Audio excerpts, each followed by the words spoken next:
నమస్తే, నా పేరు దేవేంద్ర యాదవ్. ప్రజా ఎన్కౌంటర్ న్యూస్ కి స్వాగతం. మన ప్రజా ఎన్కౌంటర్ తెలుగు దినపత్రికలో వచ్చిన ప్రధానమైన అంశాలు ఒకసారి చూసేటువంటి ప్రయత్నం చేద్దాం. నాతో పాటు గోపాలన్నోడు ఒకసారి విశ్లేషిద్దాం మన పేపర్ ని. ప్రజా ఎన్కౌంటర్ తెలుగు దినపత్రికలోని ప్రధానమైన వార్త వచ్చేసి, ప్రధాని పర్యటనపై అసత్య ప్రచారాలు చేసినట వైకాపా తీరుపై కేంద్రం ఇంటెలిజెన్స్ ఆరా. ప్రధానమంత్రి నరేంద్ర మోడీ రాష్ట్ర పర్యటనను సైతం వైకాపా అసత్య ప్రచారాన్ని వాడుకోవడంపై కేంద్రం ఇంటెలిజెన్స్ ఆరా తీస్తున్నట్టు సమాచారం. ప్రధాని రాష్ట్ర పర్యటన సందర్భంగా కర్నూలు విమానాశ్రయం వద్ద స్వాగతం పలకడం, వీడ్కోలు పలికే సందర్భాలలో ప్రోటోకాల్ ప్రకారం వైకాపా ప్రజాప్రతి నిధులకు రాష్ట్ర ప్రభుత్వం అవకాశం కల్పించింది. దీన్ని రాజకీయం చేసే వైకాపా విమర్శల పాలైంది. ప్రధాని మోడీకి వైకాపా ప్రజాప్రతినిధులు ఎలాంటి వినతి పత్రం ఇవ్వకపోయినా మెడికల్ కాలేజీలో వాల్మీకులను ఎస్టీలో చేర్చాలనే వినతి పత్రం ఇచ్చి ప్రధానిని కోరినట్టు అసత్య ప్రచారాన్ని ఆ పార్టీ అనుబంధ మీడియాలో అసత్య ప్రచారం చేశారని. మొత్తానికి ఏదైతే నిన్న నరేంద్ర మోడీ కర్నూలు పర్యటనలో భాగంగా అక్కడ జరిగినటువంటి కొన్ని అసత్య ప్రచారాలు వాటిపైన ఏది ఇంటెలిజెన్స్ వ్యవస్థ ఆరాధిస్తుందట, మరి అది ఎంతవరకు వస్తుందో చూసేటువంటి ప్రయత్నం చేద్దాం. మరో వార్త వచ్చేసి, ఛత్తీస్గఢ్ లో లొంగిన 170 మంది మావోలు లొంగారట. మావోయిస్టులకు వరుస ఎదురు దెబ్బలు జరుగుతున్నాయి. లొంగిన వారిలో వాసుదేవరావు తదితరులు ఎక్స్ వేదికగా వెల్లడించిన హోంమంత్రి అమిత్ షా. మొత్తానికి మావోయిస్టులను ఇక లేకుండా చేసేటువంటి ఏదైతే బీజేపీ కోరుకుందో అది జరుగుతున్నట్టుగా మనకు స్పష్టంగా కనిపిస్తుంది. ఏదైతే నిన్న మాలోజ్ల వేణుగోపాలరావు నిన్న మహారాష్ట్ర దేవేంద్ర ఫడ్నవీస్ లొంగిపోవడం జరిగింది. అలాగే ఈ రోజు నిన్న 170 మంది మావోయిస్టులతో ఏదైతే మన ఇంకో అతనికి కూడా లొంగిపోయినట్టు మన సమాచారం ఉంది. ఎవరు లొంగినా ఏం కదా ఒకసారి చూసేటువంటి ప్రయత్నం చేద్దాం. మావోయిస్టులకు వరుసగా భారీ ఎదురుదెబ్బలు జరుగుతున్నాయి. మావోయిస్టుల పార్టీకి దశాబ్దాల పాటు అత్యంత కీలక నేత వ్యవహరించిన మాలోజ్ల వేణుగోపాలరావు మహారాష్ట్ర సీఎం దేవేంద్ర ఫడ్నవీస్ ముందు లొంగిపోయిన మరుసటి రోజే మరో 170 మంది మావోయిస్టులు ఛత్తీస్గఢ్ లో లొంగిపోయారు. ఈ విషయాన్ని కేంద్ర హోంమంత్రి అమిత్ షా వెల్లడించారు. 2026 మార్చి 31 నాటికి నక్సలిజాన్ని నమూలంగా నిర్మించేందుకు తాము కట్టుబడి ఉన్నట్టు మన హోంశాఖ మన అమిత్ షా చెప్పుకో రావడం చూస్తున్నాం మనం. ఇంకా మావోయిస్టుల పని మాక్సిమం గతమైనట్టే, ఎందుకంటే ఇక వాళ్ళు లొంగిపోతారు, లేకపోతే అతమారుస్తారు కాబట్టి ఏం చేయలేని పరిస్థితిలో మావోయిస్టులు ఉన్నారు. పదే పదే ప్రశంసలే ఇందుకు నిదర్శనం. ట్రంప్ కు లొంగిపోయిన మోడీ ఎక్స్ వేదికగా విపక్ష నేత రాహుల్ విమర్శలు. అమెరికా అధ్యక్షుడు ట్రంప్ హెచ్చరికలకు ప్రధాని మోడీ లొంగిపోయారని విపక్ష నేత రాహుల్ గాంధీ ఆరోపించారు. భారత్ రష్యా నుంచి చమురు కొనుగోలు చేయొద్దని, చేస్తే కఠినమైన చర్యలు తప్పవని హెచ్చరిస్తున్న మోడీ నుంచి సమాధానం లేదన్నారు. ఈ బెదిరింపుల చర్యలో భాగంగానే అమెరికా భారత్ పై పెద్ద ఎత్తున సుంకాన్ని విధించిన సంగతి తెలిసిందని అన్నారు. ఈ నేపథ్యంలో భారత్ అమెరికాకు తలొగ్గినట్టు సమాచారం. ఏదైతే అమెరికా అధ్యక్షుడు మోడీ నాతో చెప్పి హామీ కూడా ఇచ్చారు. ఏది రష్యా నుంచి చమురు ధర ఇక నువ్వు కొనుక్కోము, ఏది రద్దు చేశామనే వాక్యాలు ట్రంప్ చెప్పుకొచ్చినటువంటి వార్త చూస్తున్నాం. ఇక్కడ ఏదైతే మన వాణిజ్య శాఖ అధికారి ఏదైతే మాకు ఇలాంటి మాకు ఏది రష్యా చమురు విషయంలో మాట్లాడలేదు. ట్రంప్ వ్యాఖ్యలను ఖండించిన విదేశాంగ మంత్రి. ఇక్కడ బీజేపీ అధికారులు ఏమో మాకు ఎలాంటి ఆదేశాలు ఏమంటే, ఇక్కడ ట్రంప్ ఏమో నరేంద్ర మోడీ మాకు హామీ ఇచ్చిందని చెప్పి అమెరికా అధ్యక్షుడు చెప్పుకొస్తున్నారు. వీళ్ళిద్దరు తోడు దొంగలు అని చెప్పి రాహుల్ గాంధీ చెప్పుకున్నట్టు వాస్తవం మనం చూస్తున్నాం. అంటే రాహుల్ గాంధీ చెప్పే విషయం ఏంటంటే, రష్యా కాంచి చమురు కొనుగోలు చేస్తామనే మాట ఏదైతుందో వాళ్ళు వెనుకకు తీసుకున్నారు. ఏదైతే ట్రంప్ వాక్యాన్ని రాహుల్ గాంధీ చెప్పుకొచ్చారు అనమాట. ట్రంప్ ఏ విధంగా మోడీకి హామీ ఇచ్చారు, అమెరికా అధ్యక్షుడు ట్రంప్ ఇచ్చిన బెదిరింపులకు మన బీజేపీ మన నరేంద్ర మోడీ లొంగిపోయారని చెప్పి రాహుల్ గాంధీ చెప్పుకొచ్చినటువంటి వార్త మనం చూస్తున్నాం. ఇవన్నీ మన దానికి సంబంధించినటువంటి వార్తలే. మరో వార్త చూసుకున్నట్లయితే, వ్యూస్ మాయలు విలువలు మర్చిపోతే ఎలా అని మన సిపి సంజనార్ గారు మన కథనం చూస్తున్నాం. వ్యూస్ లైక్స్ తో సోషల్ మీడియాలో ఫేమస్. చిన్నారుల భవిష్యత్తును పణంగా పెట్టడం చిన్నారులతో అసభ్యకరమైన కంటెంట్ ఉంటే నేరం. ఇలాంటి వాటిని తొలగించండి, భవిష్యత్తులో పెట్టకండి, లేదంటే చట్ట ప్రకారం చర్యలు తప్పవని సిపి సంజనార్ హెచ్చరికలు. వ్యూస్ మాయలు పడి విలువలు మర్చిపోతే ఎలా అని Hyderabad police commissioner CP Sajjanar యూట్యూబర్లను ప్రశ్నించారు. వ్యూస్ లైక్స్ సోషల్ మీడియాలో ఫేమస్ అవుతున్నాడు కొంతమంది. దీనిపైన ఎట్లా చెప్తారు? ఎందుకంటే చిన్న పిల్లలు ఇప్పుడు అందరూ స్మార్ట్ ఫోన్ అయిపోయి ప్రతి ఒక్కటి చూస్తారు. అలా చెడు ఉంటాయి, మంచిగా ఉంటాయి. మంచిది చూస్తారు, చెడే చూస్తారు ఎక్కువ. అవి యూట్యూబ్ లో పెడతా ఉన్నారు, అప్లోడ్ చేస్తా ఉన్నారు. కొత్త మంచి ఫోన్ అంత వ్యూస్ యూట్యూబ్ లో పెట్టి పిల్లలతో ఇష్టం వచ్చినట్టు ఏది పడుతుంది కంటెంట్ చేస్తే మాత్రం కఠినమైన చర్యలు ఉంటాయని చెప్పి సిపి సజ్జనార్ గారు చెప్తున్నారు. పిల్లలు కాదు, పెద్దవాళ్ళు చేస్తారు. పెద్దవాళ్ళు పిల్లలతో చేపిస్తున్నారు. పిల్లలతో చేపించడం వల్ల అది తప్పు. మాకు వ్యూస్ వస్తున్నాయా, లైక్స్ వస్తున్నాయా, ఇవన్నీ చూసుకున్న పోతే పోయి జైల్లో కూర్చుంటారు. చాలా జాగ్రత్త లైఫ్ లో పోతున్నాయి.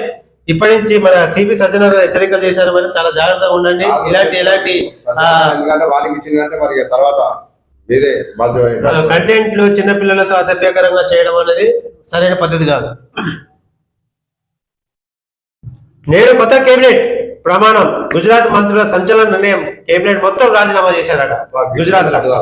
గుజరాత్ రాష్ట్ర కేబినెట్ సంచలన నిర్ణయం తీసుకుంది. గుజరాత్ కేబినెట్ లో మంత్రులంతా గురువారం రాజీనామా చేశారు. సీఎం భూపేంద్ర పటేల్ మినహా మిగిలిన 16 మంది మంత్రులంతా తమ పదవులకు గుడ్ బై చెప్పారు. మంత్రివర్గ పునర్వ్యవస్థీకరణ చేయాలని నిర్ణయించడంతో మంత్రులంతా రాజీనామా చేయాల్సి వచ్చింది. శుక్రవారం కొత్త కేబినెట్ విస్తరణ జరుగుతుందట. దీనిపైన మనం ఏమంటారు? ఒక్కటి మనిషికి ఆలోచన అనేది ఉంటే ఇట్లా ఒక్కటిగా అందరు కమ్యూనిటీ చేస్తే ఒక్కటి ఏమైనా సాధిస్తాం.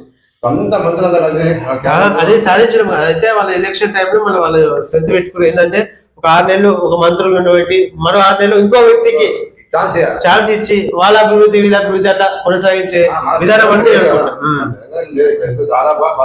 రెండో పేజీ ఒకసారి చూసుకునే ప్రయత్నం చేద్దాం. ఇది మంచి వార్త.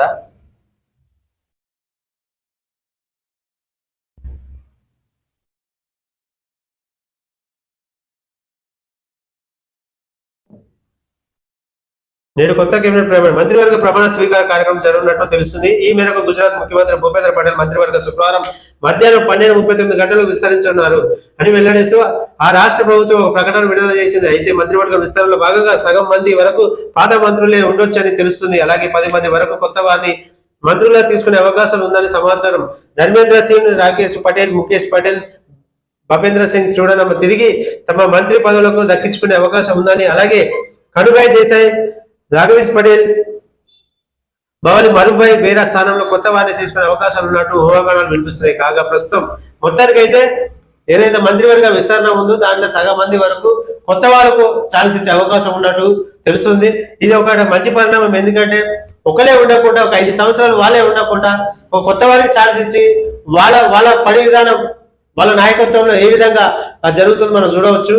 ఇది మంచి శుభపరిణామం. ఇలాంటి ప్రతి రాష్ట్రాలు చేయవలసిన అవసరం ఎంతైనా ఉంది. మన రాష్ట్రంలో కూడా ఇలాంటి పని చేస్తే దాని పరంగా కాంగ్రెస్ కి పేరు వచ్చే అవకాశాలు ఉంటాయి.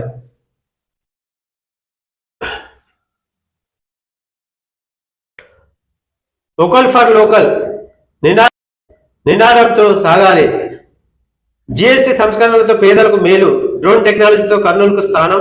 గూగుల్ రాకతో విశాఖ దశ మారుతుంది. రాష్ట్రంలో చంద్రబాబు పవన్ల విజనరీ నాయకత్వం. కర్నూలు సభలో ప్రధాని మోడీ ప్రసంగం.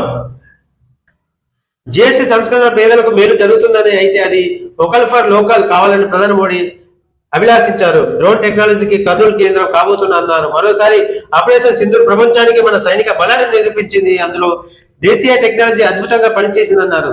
ఇది మన ఆత్మ నిర్బంధనకు గర్వకారణం అన్నారు. కర్నూలు శివార్లోని సున్నూరు వద్ద సూపర్ సేవింగ్స్ పేరుతో ఏర్పాటు చేసిన బహిరంగ సభకు CM Chandrababu, governor justice Abdul Nazeer, deputy CM Pawan Kalyan, Nara Lokesh తదితరులు హాజరయ్యారు.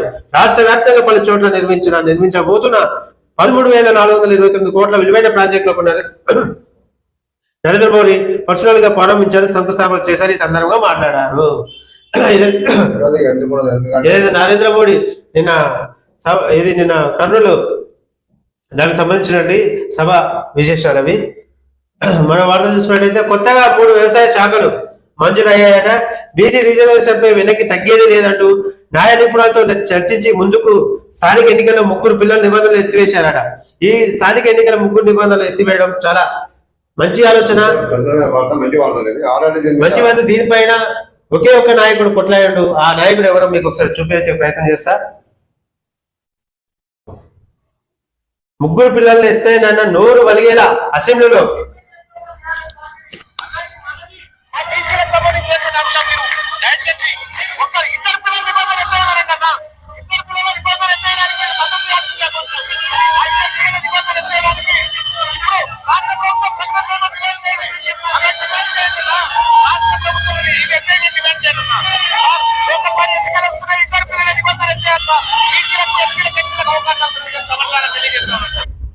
ఇది మిత్రులారా ఒక కమిట్మెంట్ అంటే ఈ విధంగా ఉండాలి. ప్రజలకు ఏ విధంగా కమిట్మెంట్ ఈ విషయంలో టీఆర్పీది ఎవ్వరు సపోర్ట్ చేయలేదు. ఒకే ఒక నాయకుడు ముగ్గురు పిల్లల నిబంధన ఎత్తేస్తే తద్వారా బీసీలకు ఉన్నటువంటి చాలా మంది ఏది స్థానిక ఎన్నికలకు పోటీ చేసే అవకాశాలు ఉంటాయి అని ఆ రోజు అసెంబ్లీలో లేవనెత్తినటువంటి అంశం ఇది.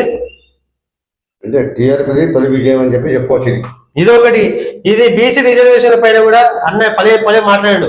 ఇప్పుడు ఏమైంది అన్నప్పుడు అప్పుడు ఏది అసెంబ్లీలో ఏమని మాట్లాడాడు? కుండ బదులు కొట్టిండు. ఇది మీ గుండెల మీద చేసుకుని రిజర్వేషన్ మీరు ఇచ్చే జీవో అమలు అవుతుంది అని చెప్పాడు. ఇప్పుడు అదే జరిగిందా లేదా? హైకోర్టులో ఏమైంది? హైకోర్టులో ఏమైంది? స్టే ఇచ్చేసింది. సుప్రీంకోర్టు ఏం చెప్పింది? అదే జరిగింది. కొంచెమైనా ఉండాలి. మళ్ళీ వీళ్ళు ఎన్ని సంవత్సరాల నుంచి రాజకీయాలు ఉన్నారు? మళ్ళీ వీళ్ళు అంతా కేటీఆర్ ఉండే హరీష్ రావు ఉండే అసెంబ్లీలో. రేవంత్ రెడ్డి ఎన్నేళ్ల నుంచి మీరు చేస్తున్నారు? మనకి ఇంత కొంచెమైనా జ్ఞానం ఉన్నదా? తీర్మానం వల్ల కమిట్మెంట్ తో ఉన్నాడు కాబట్టి అప్పుడే ఆ రోజే చెప్పాడు. అది తీర్మానం వల్ల ఒక నిబద్ధత, ఒక కమిట్మెంట్ కాదు అన్నాడు. అది కాదు మళ్ళీ ఏమంటున్నారంటే మళ్ళా అన్ని కాలం ఇప్పుడు ఎందుకు మీ పరిపాలన చేసిన అవసరం ఇమ్మీడియట్ రాజీనామా చేయాల్సింది రేవంత్ రెడ్డి. ఇమ్మీడియట్లీ అక్కడ ఇచ్చే చూడు బీసీ రిజర్వేషన్లపై మీతో కాదు, రిజర్వేషన్ ఇచ్చేది మీతో కాదు, ప్రజలు మభ్య పెట్టడం తప్ప అది జరిగేది కూడా ఏం లేదు. మెట్రో 2వ దశపై సిఎస్ ఆధ్వర్యంలో కేబినెట్ సబ్ కమిటీ డిసెంబర్ 1 నుంచి 9 వరకు ప్రజాపాలన విజయోత్సవాలు. ఏం చేశారంటే డిసెంబర్ 1 నుంచి 9 వరకు ప్రజాపాలన విజయోత్సవాలు ఏం చేశారు? అదొక వృధా ఖర్చు. అదే రాజేం బియ్యం ఇచ్చినాము, బస్ ఫ్రీ పెట్టినాము, గ్యారెంటీ ఇచ్చినాము. ఇంకేమైనా ఫోటో హామీలు పోయి 6 గ్యారెంటీలలో ఒకటో రెండు అమలు చేసినాము. ప్రజాపాలన పెడుతుంది కదా. తెలంగాణ కేబినెట్ భేటీలో ఎన్నికలు ఉన్నాయి కాబట్టి చెప్పడానికి మంచి ఉదాహరణ పడింది. ఇంకా ఫెయిల్ అయిపోతారు. ఇది చెప్పడం వల్ల ఇంకా వ్యతిరేకత అవుతుంది. ఈ విజయోత్సవాలు పెడతారు కదా, ఇది చెప్పడం వల్ల నేనేమంటున్నా వాళ్ళతో చెప్తేనే బాగుంటది. మేము పెట్టినాము 6 గ్యారెంటీ 2 పెట్టినాం, 2 పాస్ అయినాయి, ఇంకా 4 ఉన్నాయి. అవి కూడా పెడతామంటే జనాలు ఏమనుకుంటారు ఎట్లా ఇయ్యారని అర్థం. అంటే వాళ్ళే సలహా ఇస్తారు జనాలకి, అదే పబ్లిక్ కి వాళ్ళే సలహా ఇస్తాడు. మంచి పరిణామం ఎందుకు? వాళ్ళకి వ్యతిరేకంగా మంచి పరిణామం అర్థం చేసుకోవాలి.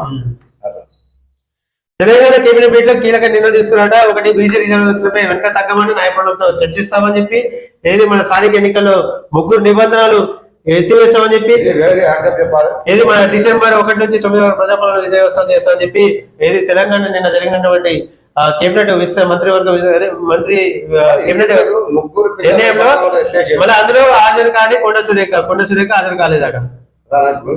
డౌట్ నాకు ఏం కాకపోతే 3 పిల్లల నిబంధన ఎత్తేసి సంతోషం.